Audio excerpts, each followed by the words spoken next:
Well, we are at day 13 of Kamala Harris not being asked any questions at all about being the Democratic presidential nominee. We have all sorts of news coming, and here's the thing. You don't want to miss a minute. As a Daily Wire Plus member, you get uncensored, unfiltered, ad-free shows, the real-time breaking news alerts you need, and more. Join the fight right now at dailywire.com/subscribe. So, yesterday, the big news is that the United States secured, along with its allies, a deal with Russia in order to return some 16 people, including multiple Americans, from the Russians. The Russians had basically taken hostage a bunch of Americans over the course of the last several years, and the United States traded a bunch of murderers, terrorists, spies for these hostages.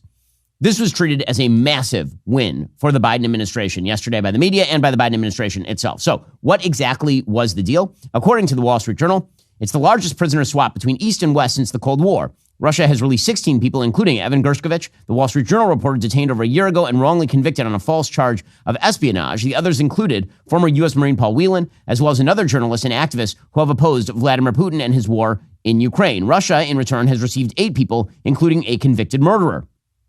So the people of the United States got back were Evan Gershkovich, the Wall Street Journal reporter who famously was taken prisoner by the Putin regime just about a year ago. Paul Whelan, who was taken prisoner by the Putin regime in 2018. A person named Alsu Kormasheva, who is a Russian-American journalist who was sentenced to 6.5 years in prison in July when she was falsely accused of basically being a spy. A bunch of other UK Russian citizens, German Russian citizens. The Germans were involved in this exchange as well. So who is Russia getting back? In again, one of these trade deals, like the one where we got back the WNBA player. Who exactly is Russia getting back? Well, they're getting back Vadim Krasikov, who was sentenced to life imprisonment in Germany in 2021 for shooting dead a former Chechen rebel leader in Berlin on Russia's orders.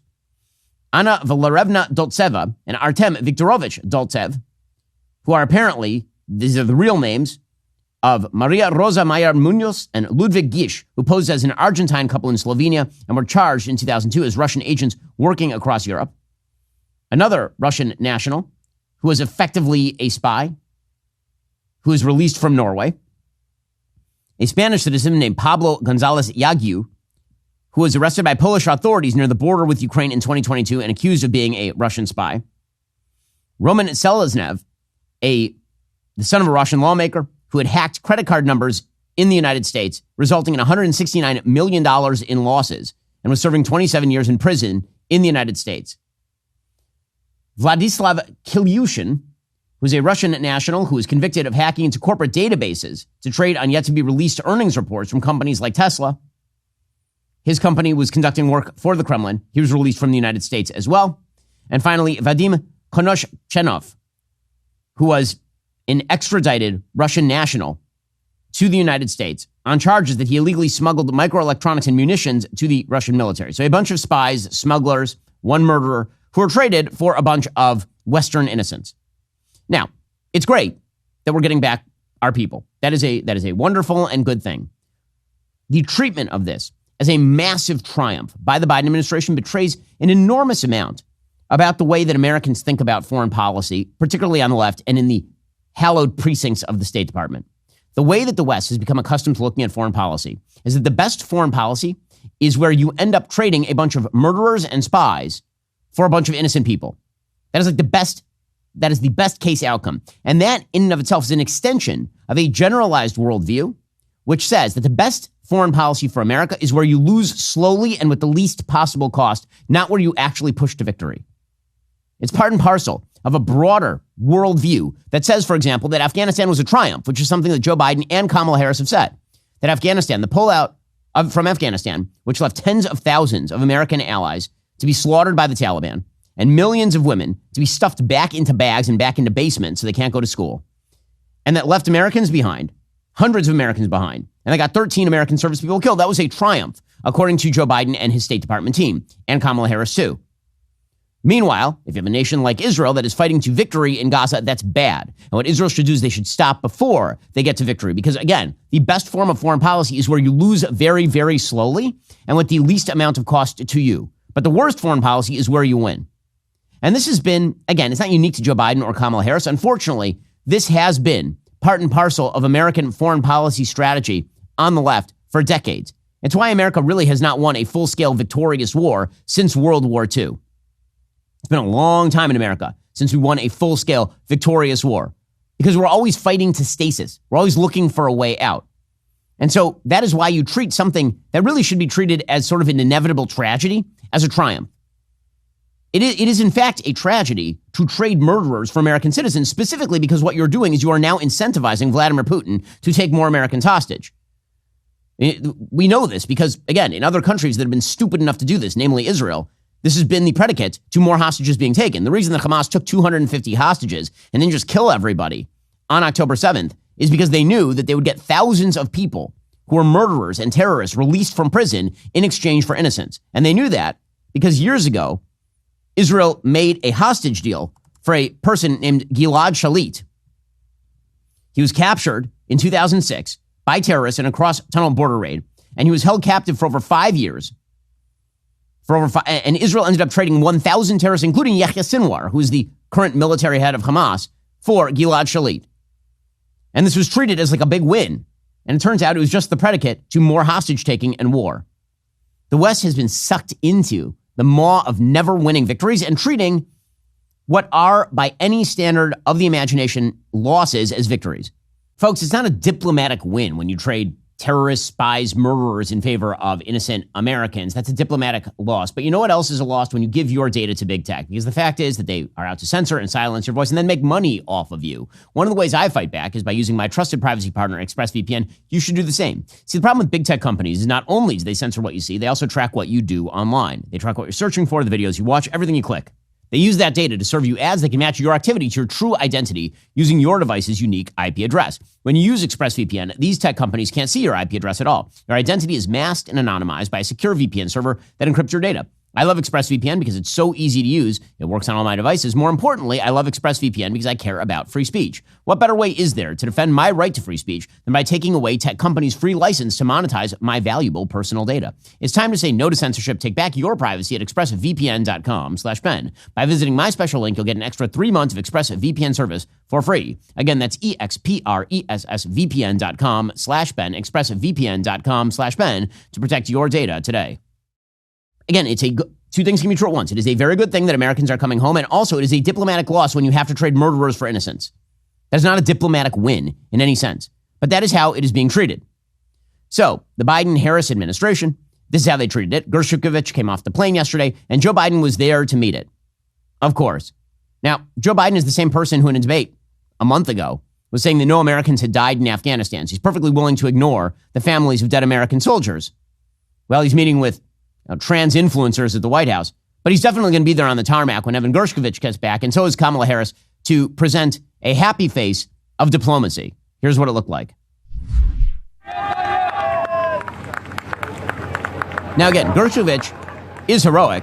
He was there, and there he's giving a big hug to Kamala Harris, getting a hug from the vice president, whose role in this was absolutely minimal, and President Biden giving a hug to the old man who doesn't even know where he is at this point. I mean, he's just standing there. He has no clue where he is.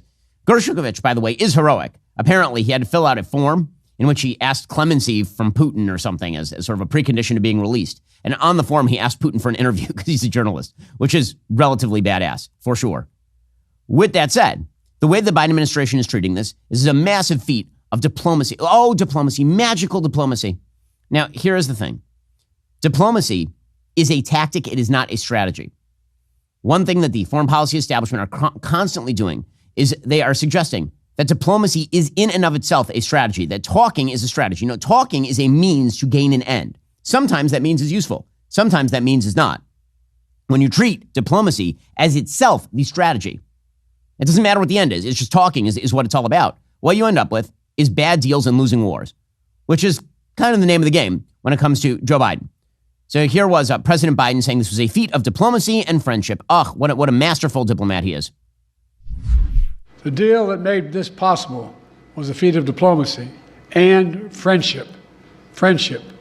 Multiple countries helped get this done. They joined the difficult, complex negotiations at my request. And I personally thank them all again. And I've thanked them personally, and I'll thank them again. So President Trump, for his part, criticized the deal because he suggested that it's an embarrassment to give up terrorists in favor of Americans. Now, to be realistic, Donald Trump did make deals when he was president of the United States to get Americans back, and we had to trade some bad people for those Americans. So that happens to be true. It also happens to be true that these deals are never a triumph. They are not, just by nature. And all they do is, again, incentivize the world's worst actors to take Americans. Like if I were Vladimir Putin today, seeing what he has now scored multiple victories on these sorts of deals. We got back Brittany Griner. We had to give up the Merchant of Death for Brittany Griner, for example.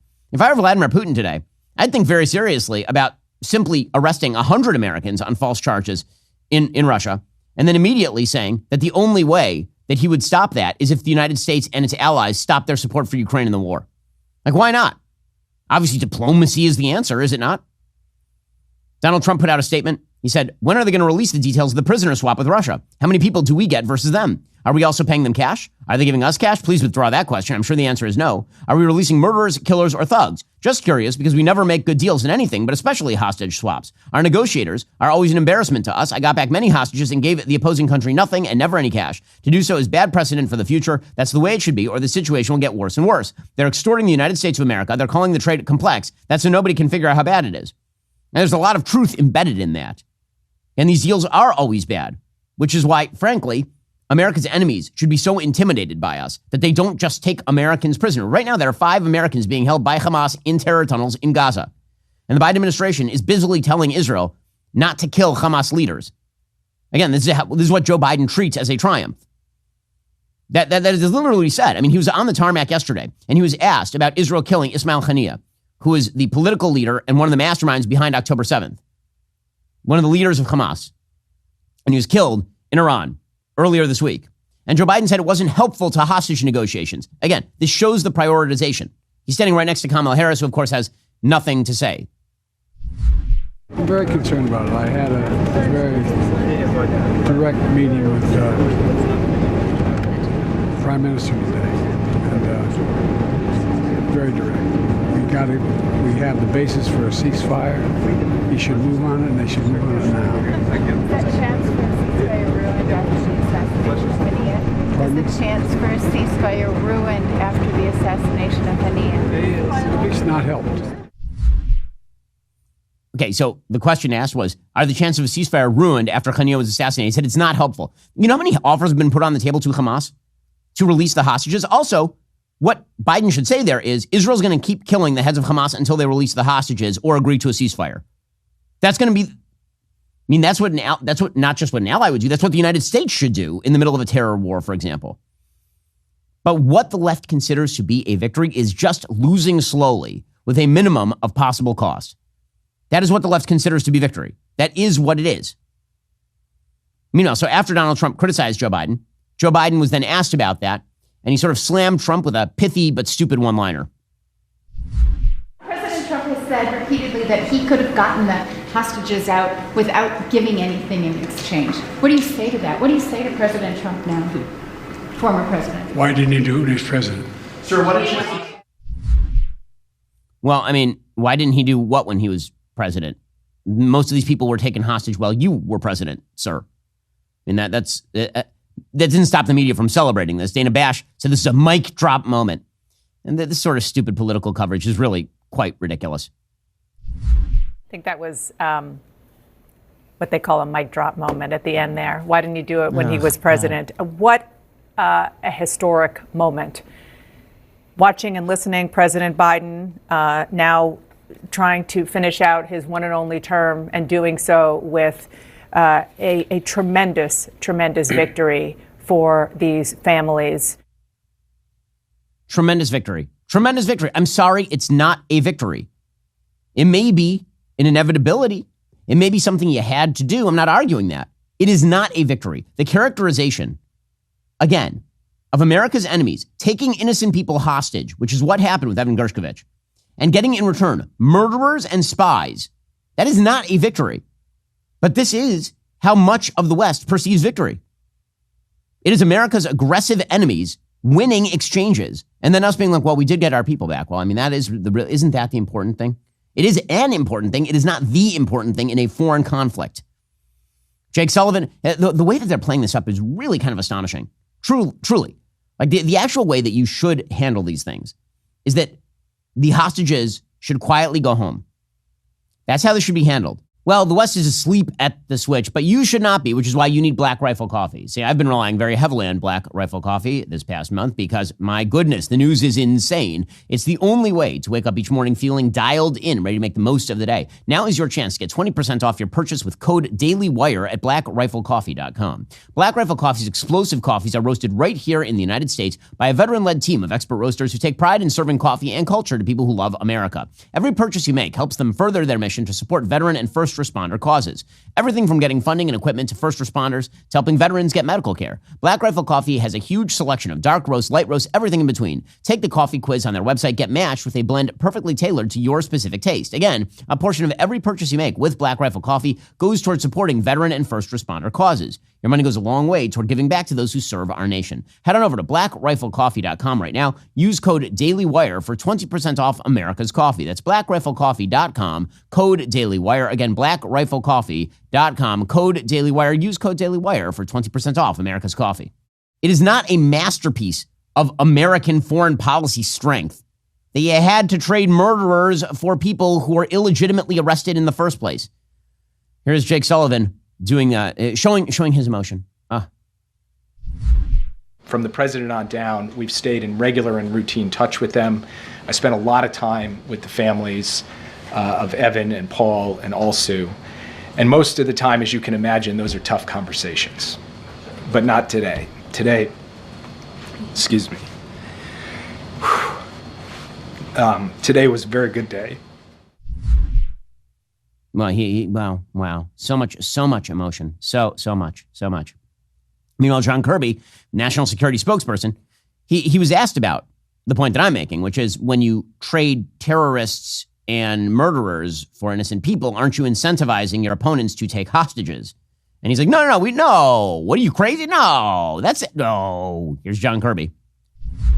How do you do something like this, achieve this kind of success, and at the same time not incentivize states to engage in this taking of people and convicting them and putting them in jail or holding them? Yeah, look, I think it's an open question that precept is actually true, that negotiating a deal like this just encourages more hostage taking. The truth is, we haven't seen data that actually confirms that that's the case. I mean, even when you're not negotiating deals, bad actors like Russia, bad actors like Iran are still taking hostages. That's ridiculous. If the United States was not constantly negotiating, and instead they were basically saying, listen, you take an American hostage and you will not be alive tomorrow. If that were the actual policy of the United States, there would be a lot fewer hostages being taken all around the world. But that is not the policy of the United States. The policy of the United States and the rest of the West is nicety. It is nicety, and it is not victory. But even the Washington Post knows that's bullcrap, what John Kirby is saying right there. According to the Washington Post, Putin's arrest tactics pay off as Russia brings home its own, even a killer. Well, yeah, obviously. Vladimir Putin on Thursday secured the release of spies, hackers, and his most coveted Russian prisoner in the West, an assassin linked to intelligence services convicted of murder in Germany.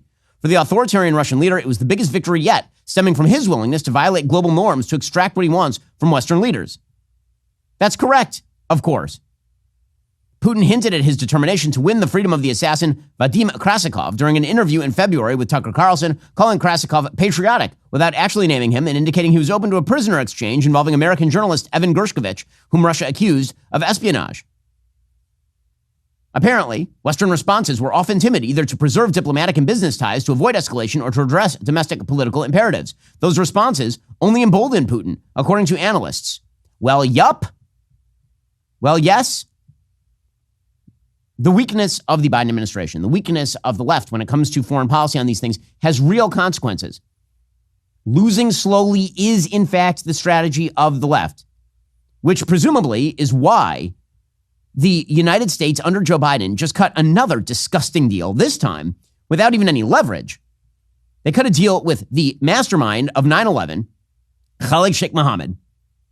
According to the Office of Military Commissions, which is prosecuting the case against KSM, they entered into pretrial agreements with Khalid Sheikh Mohammed and two alleged co-conspirators, Walid Mohammed Salih Mubarak bin Atash and Mustafa Ahmed Adam al-Hawsawi, all of whom have been held at Gitmo since 2003. They will now be spared the death penalty under a deal with prosecutors. Why? The answer is because Joe Biden wants to close Gitmo. And all that matters is surrendering slowly. That's all that matters, because Gitmo appears to be mean and bad. And you wouldn't want to hold prisoners at Gitmo. That's been a big left-wing talking point since the mid-2000s. Oh my God, how dare we put terrorists who murdered Americans in an island prison? Oh no, we should probably spare them the death penalty. A letter signed by Rear Admiral Aaron Rue, chief prosecutor for the OMC, said, quote, in exchange for removal of the death penalty as a possible punishment, the 3 accused have agreed to plead guilty to all of the charged offenses, including the murder of 3,000 people listed in the charge sheet. I mean, that's insane. So, of course, all the victims' families like, wait, hold up. You don't get the death penalty for killing 3,000 Americans? What do you get the death penalty for around here? Judea Pearl, who is the father of Daniel Pearl. Daniel Pearl, of course, was the Wall Street Journal journalist who was beheaded by Khalid Sheikh Mohammed and his team. He says, of course we weren't consulted before they decided to kick the charges, before they decided to get the death penalty off of these people. Of course not. Why are they doing this? Because the only priority is appearing to end conflicts, and it doesn't matter if you lose. Losing is fine. Here is Karine Jean-Pierre saying Joe Biden still plans to close Gitmo before he leaves. Does the president still plan to close Guantanamo Bay prison before he leaves office? And is there a realistic pathway to do that in the next 6 months? That's still something that the president wants to do and get done. As far as a timeline, don't have anything for you here, but obviously this is something that he wanted to be done under his administration. Just don't have anything else to read out or preview at this time, but it is something that he's determined to get done. Again, that's the priority. That's the priority. Surrender above victory, always and forever. Meanwhile, the Kamala Harris running away from questions train continues to chug on. As I mentioned before, we are now on day 13 of Kamala Harris, the presidential nominee for the Democratic Party, anointed without a single vote in the primaries. She has not been asked a single question by the press. Zero. None. No adversarial questions for Kamala Harris. You wonder why? Maybe it's because she sucks at this. Kamala is terrible at her job, but Democrats were smart enough to jettison the old model in favor of the new model. You should probably do the same with your car. If you got a car that's just sitting in your driveway taking up space, you should consider donating it to Cars for Kids. They make donating your car really easy. You hardly need to be involved at all. Give them a call, or better yet, donate your car at carsforkids.org/Ben. That's cars with a K. All it takes is 2 minutes to put in your information. They'll schedule a pickup for a time that works for you as soon as the next day. You'll get a vacation voucher plus a tax deduction. They've done this over 1 million times. You can trust you're in good hands with Cars for Kids. Call now, 1-877-CARS-FOR-KIDS, KARS, Cars for Kids, or donate online at carsforkids.org/Ben. Donate your car today. Again, if you got just a rusting, junky old model out on the curb and your wife or your husband keeps bugging you, what are we doing with that car? Why is that out there? Why not get a vacation voucher, a tax deduction, and do something good for kids with Cars for Kids? Give them a call right now, 1-877-CARS-FOR-KIDS, KARS, Cars for Kids, or donate online at carsforkids.org/Ben. That's carsforkids.org/Ben to get started right now. So she got off teleprompter for a hot second during this meeting on the tarmac. So first, we should point out that she was there to just hug the people coming off the plane despite really having nothing to do with anything, because she has to be there now she's going to put that in her campaign ads. That's the important thing, is that she got a campaign ad out of this. She was asked about the magic of diplomacy, and she has moved beyond, I think, word salad, and we are now on to full-scale word slaw. She's got some mayo in there. She's whipping it up with the cabbage, and now she's got some nice word slaw going on. Here we go. This is just an extraordinary testament to the importance of having a president who understands the power of diplomacy and understands the strength that rests in understanding the significance of diplomacy and strengthening alliances. This is an incredible day. What the f*** is she talking about? Like, seriously, what is she talking about right there? That sentence is so circular that actually it's become three-dimensional, and it's spherical. It's a spherical question. Let me just read that to you slowly so we can try and chart out. Let's try to sentence diagram this one. You ready? This is just an extraordinary testament to the importance of having a president who understands the power of diplomacy and understands the strength that rests in understanding the significance of diplomacy. So there are a few key words that she rests upon, like a fifth grader who didn't read the book. She read like the first 5 pages of the book, and now she has to come up with an answer. God, she's so bad at this. How is she possibly this bad at this? Truly. You wonder why she's on teleprompter all the time? This is why she's on teleprompter all the time. There are a few things she likes. She likes power, and she likes significance. and understanding. Those are the three. She tends to rest on that. The power of the significance of the understanding of the passage of time. Wow. God, she's awful at this. Get her back on teleprompter stat. So that's what they did. She showed up on the tarmac before she gets on the plane, and she shows up with a binder. She reads from the binder, and then she gets on the plane. And no one asks her a question. No one expects that she's going to be answering a question. It's truly amazing. Like, the press are so in the tank for her that they are just like, oh, slay, queen, slay. So here she was. She finishes her statement, and boom, she's off to the races. She's gone, just like Joe Biden for years. No questions. Zero. Thank you all. Madam Vice President, will you be meeting Evan and Paul when they return? Great question. Will you be meeting them? And there she goes. And then she's up the stairs. Well, at least she can climb stairs, unlike our current president of the United States. She doesn't seem to have trouble with stairs. She does have problems, like the current president of the United States, with words and sentences. However, the reason she's running for the hills, obviously, is because she doesn't want to answer any questions about anything she has ever said. Ever. So a clip has now emerged from way back in her California days, where she was telling people that they should no longer say Merry Christmas because illegal immigrants are suffering.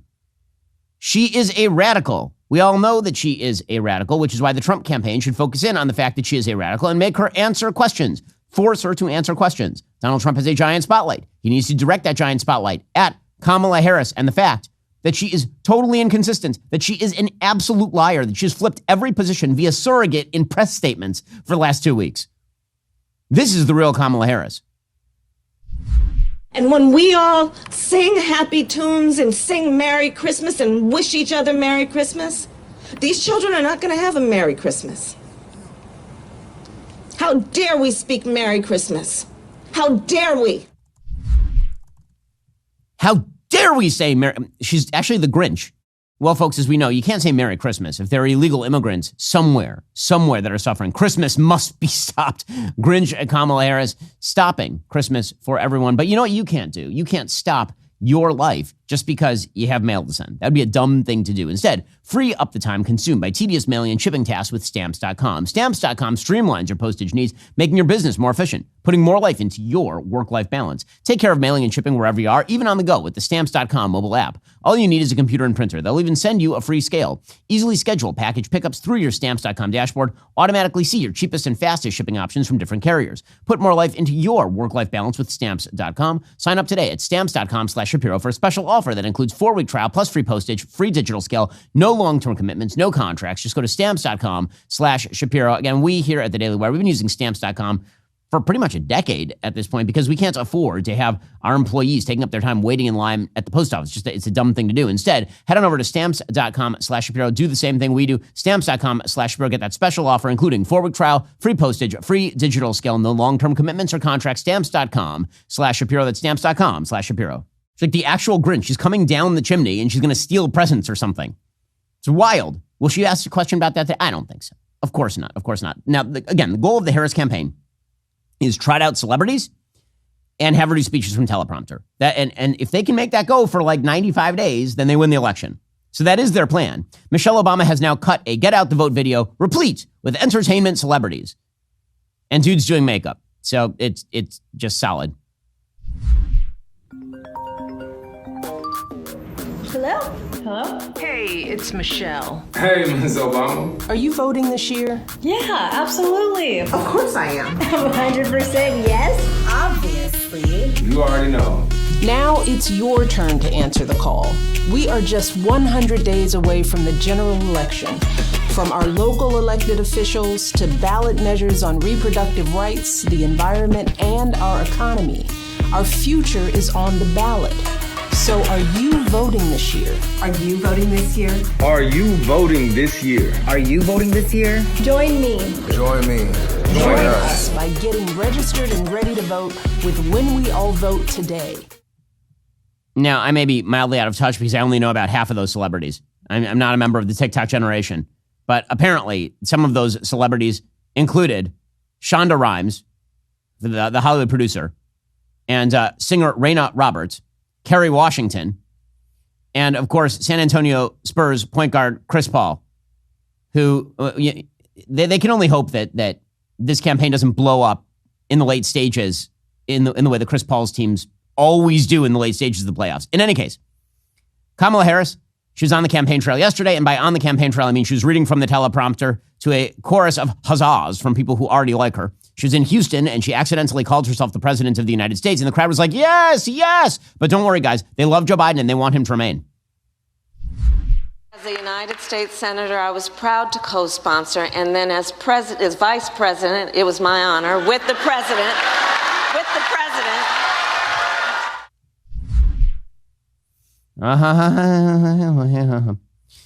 And then, of course, lie about her opponent. So she suggests that Donald Trump is going to pass a nationwide abortion ban, which is weird because Donald Trump literally removed all the abortion planks from the RNC platform. I highly doubt it. And now he intends to pass a nationwide abortion ban to ban access to fundamental health care in every state. That's what's going to happen. So she's got to lie about all of that. She has to lie. And then the other thing she has to do, of course, is she has to pose as a moderate. So she is supposed to pick her vice president over the weekend. The widespread speculation is that the vice presidential candidate will probably be Josh Shapiro from Pennsylvania. Again, that would be her smartest pick because he has like a 61% approval rating in a swing state. He also has in the past sporadically been in favor of school vouchers before running away from that. He has taken an anti-Hamas protesters position. He's been as moderate as Democrats get in this day and age. Let's put it that way. It doesn't mean he's not for the transing of the children. He's still for the transing of the children. But it does mean that for Democrats, he is a moderate, which is also why some of the Democratic base is upset with Kamala Harris possibly picking him. According to Politico, several top contenders have met in recent days with Harris's vetting team. Aides insist they are trying to tune out a lot of public hype around the contenders. There are people familiar with the process, and they say she has yet to truly whittle down the final list and may meet with several individuals before deciding. But apparently, she's going to announce who the candidate is Tuesday in Philadelphia. Well, Philadelphia happens to be in Pennsylvania. It would be a big shock at this point if it were anybody but Josh Shapiro. The vetting team has already met with Josh Shapiro of Pennsylvania, Tim Walz of Minnesota, who'd be a terrible pick, Andy Beshear of Kentucky, who seems and also ran, Senator Mark Kelly of Arizona, who's got some baggage. Apparently, her primary consideration is not who can excite the base. The question is, how do you get to 270 electoral votes? Is that impacted by the choice that you make? David Axelrod says the Democratic base is very enthusiastic about Kamala Harris. I don't think that's going to change. She has a chance now through this VP choice to broaden her base and send a message to the rest of the electorate that's open to her, and that's rare. So, again, I think that it is very likely that it's Josh Shapiro. That would, in fact, be the smartest pick. So far, that's 2 weeks. You got to hand it to him. I mean, the Kamala Harris campaign is running a smart campaign. The smartest campaign is keep her away from the cameras, at least when it comes to people asking her difficult questions. That is the smart campaign. It's ugly and it's terrible for American politics. And it's pathetic that journalists are performing colonoscopies on Kamala Harris with their heads. But is it smart campaigning? Yeah, I mean, you got to hand it to him that it's smart campaigning. It is a bit of a risk for her to pick Josh Shapiro because, of course, there are a lot of people inside the Democratic Party who ain't fond of the Jews. Nina Turner, who happens to be one of these, she's enraged at the possibility of Josh Shapiro over on Chris Cuomo's show. He labeled peaceful college protesters. He compared them to KKK. Mm-hmm. That's wrong, Chris. I know, to you. Yeah. He would argue. And others. I am against the radical fringe of my party on the left. KKK lynch. I'm a moderate. Come on now, Chris. We got to stop playing games with these people. Now, you might not have liked the college protesters, but comparing any college protesters to the mayhem and the destruction and the death that was caused by the KKK, really? It's too much. It's too much. Okay, so we'll see.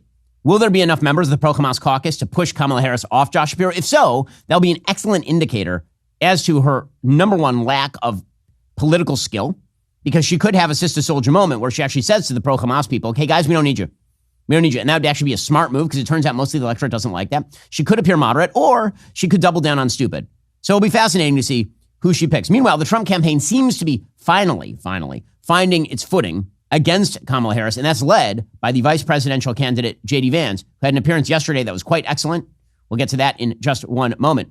First, the left is playing musical chairs with the White House. You need to know the rules of the game. In our latest episodes of Facts, I'm breaking down the 25th Amendment, the constitutional failsafe that could reshape our government. So Biden is out as the 2024 candidate, and Kamala is circling the actual presidency like a vulture.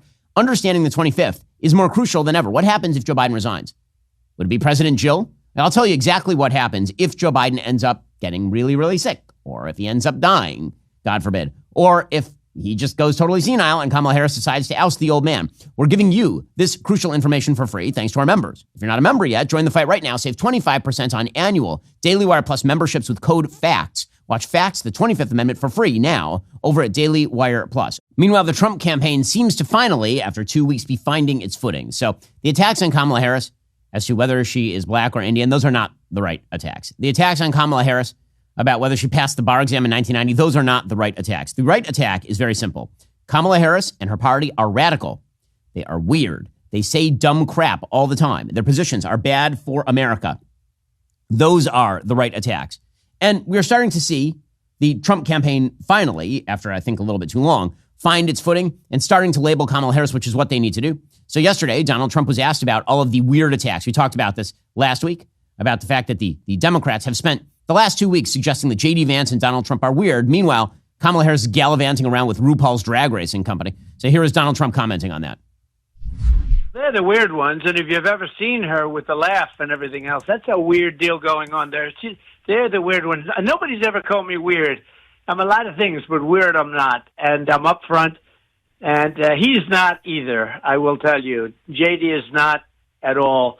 They are. I mean, who wants to have open borders? We're prisoners. That's weird. We're prisoners and we're mental institution patients are taken out of hospitals and jails and they're let into our country. That's weird. Who would want that policy? Who wants the men and women sports policy? Who wants to quadruple your taxes? The whole thing is weird. Yes, yes, and more yes. This, over and over and over and over and over. J.D. Vance was put on the ticket because obviously he's a good defender of Trump. He is an attack dog. Again, I think there are drawbacks to J.D. Vance as a pick, but the big upside to J.D. Vance, that dude is smart. So J.D., I've interviewed him before, obviously went to Yale Law School. He's a smart guy. And J.D. in a debate is going to just savage whomever the Democrats put up before him. So J.D. Vance was asked by the media about Donald Trump's comments about Kamala Harris and her Indian heritage versus being African-American and all this kind of stuff. And here was J.D.'s quite smart answer. Did those comments give you pause at all? They don't give me pause at all. Look, all he said is that Kamala Harris is a chameleon. She goes to Georgia 2 days ago. She was raised in Canada. She puts on a fake Southern accent. She is everything to everybody, and she pretends to be somebody different depending on which audience she's in front of. I think it's totally reasonable for the president to call that out, and that's all he did. I mean, look, she's running as a tough-on-crime prosecutor, even though she implemented open border policies. She's saying that she wants to support the police, yet she wanted to defund the police just 3 years ago. It's totally reasonable to call out the fact that she pretends to be somebody different depending on the audience she's talking to. This, and more of this. And another one of JD's events yesterday, he suggested that Kamala Harris kept the border open, which of course she did. He is down at the southern border right now. Kamala Harris is out taking photo op pictures based on diplomatic deals she had nothing to do with. And J.D. Vance was down at the border, a place that Kamala Harris famously did not visit when she was the non-border czar or something. Here's J.D. Vance yesterday. Kamala Harris came into office making promises, and she kept those promises to open the American southern border. They stopped deportations on day one. They stopped construction of the border wall on day one. We see the border wall sitting here, ready to be completed behind us, and that can't happen because of Kamala Harris's administration. Vance continued. He said the Border Patrol agents are furious, which is absolutely true. I know the Border Patrol agents. Have we ever had an American border policy that is so at odds with the people who are actually doing it? You talk to these Border Patrol agents, and they are enraged that the Harris administration won't let them do their job. They just want to keep people safe. They need a president who lets them do that. Yeah, he's right about all of this. And again, on the merits, if this campaign comes down to the merits, Kamala Harris will lose. She will.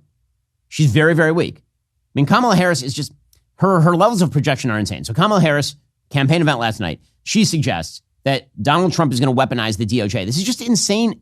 It's such insane projection.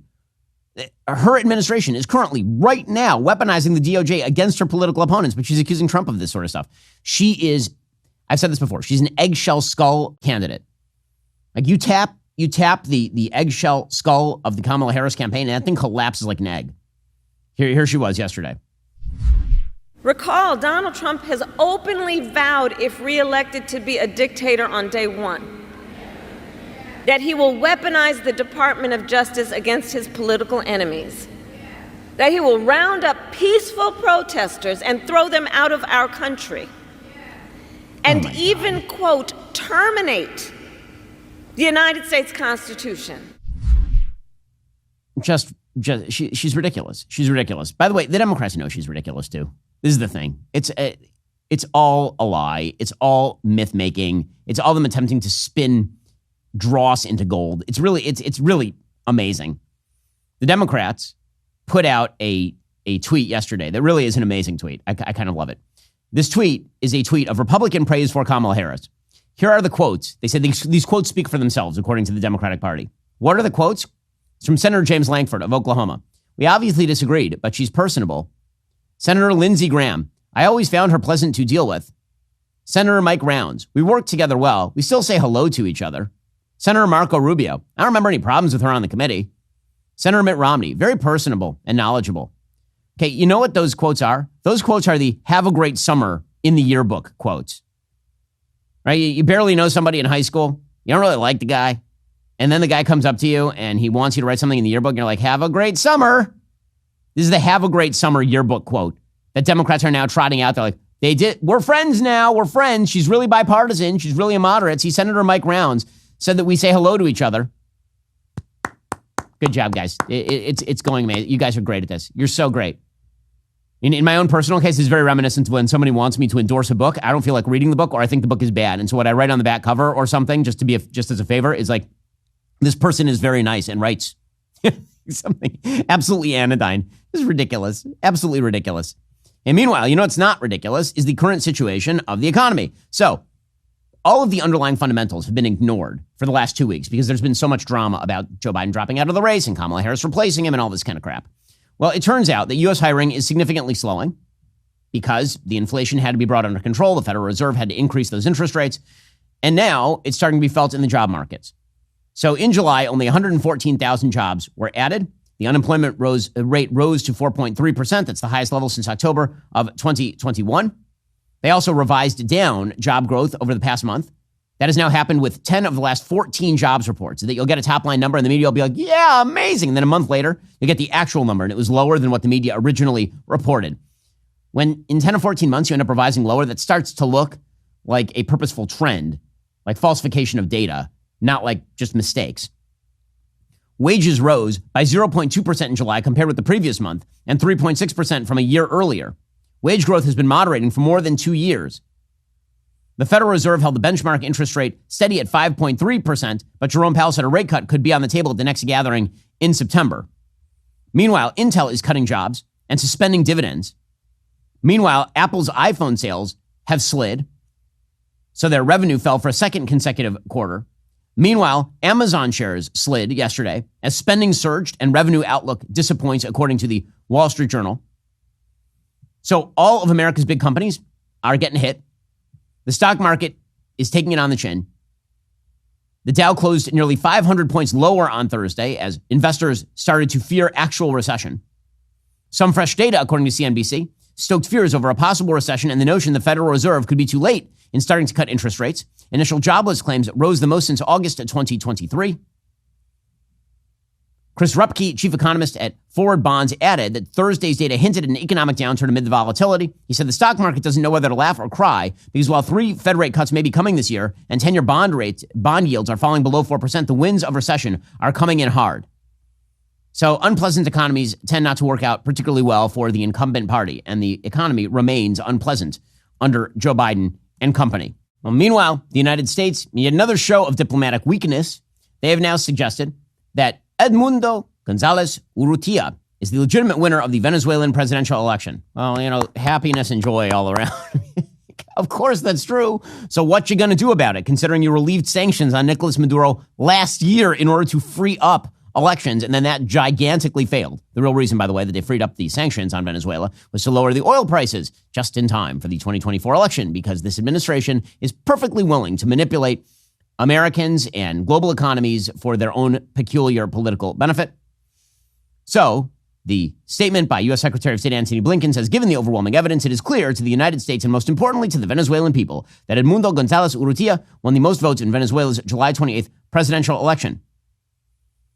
And that's pretty much all it says. Quote, now is the time for the Venezuelan parties to begin discussions on a respectful, peaceful transition in accordance with Venezuelan electoral law and the wishes of the Venezuelan people. We fully support the process of reestablishing democratic norms in Venezuela and stand ready to consider ways to bolster it jointly with our international partners. Some strong verbiage there from the State Department. Maybe they can find a way for Nicolas Maduro to take some American hostages so we can give them back some spies or something. That seems to be the way we do foreign policy in this country now. Alrighty, folks, coming up, we'll be joined by Cassie Akiva. She has a brand new documentary with the Daily Wire. It's titled Mexico's Door, the Center of America's Border Fight. If you're not a member, become a member. Use code Shapiro. Check out for 2 months free on all annual plans. Click the link in the description and join us.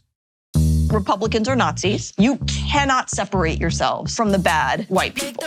Growing up, I never thought much about race. It never really seemed to matter that much, at least not to me. Am I racist? I would really appreciate it if you left. I'm trying to learn. I'm on this journey. If I'm going to sort this out, I need to go deeper undercover. They gon' say I'm racist. Joining us now is Matt, certified DEI expert. Here's my certification. And what you're doing is you're stretching out of your whiteness. This is more for you and less for you. Is America inherently racist? The word inherent is challenging there. I want to rename the George Washington Monument to the George Floyd Monument. America is racist to its bones. So inherently. Yes, this country is a piece of shit. White. Folks. White. Trash. White supremacy. White woman. White boy. Is there a black person around? There's a black person right here. Does he not exist? Hi, Robin. Hi. What's your name? I'm Matt. I just had to ask who you are because you have to be careful. Never be too careful. They gon' say you racist. In theaters September 13th, rated PG-13.